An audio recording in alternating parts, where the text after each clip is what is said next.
Magandang araw po. Ako po si Lovely J. Repato, taga Pantay Fatima, Vigan City, Ilocos Sur. Ang naging problema ko po noon is meron akong pyorrhea. And ang mga naranasan ko po is namamaga po talaga yung aking gums, saka nagsusugat-ugat po. Saka po,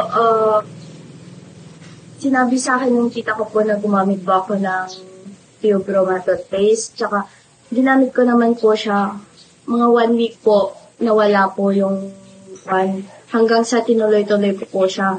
And then, nawalan po ako, naubusan po ako ng stock ng toothpaste kasi hindi na po nakapagbigay si tita kasi nasa Manila.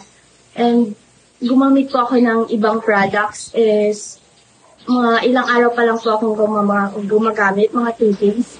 Bumalik po yung pyorrhea ko, so namamaga na naman po yung gums ko, tsaka namamaga, tsaka nagsusugat. Kaya tinuloy-tuloy ko po yung paggamit ng Theobroma toothpaste is, yun po talaga kasi yung nakatulong sa akin. Sa mga katulad ko pong may pyorrhea and may problema sa gums, naanyayahan ko po kayo na subukan or gumamit kayo ng Theobroma toothpaste.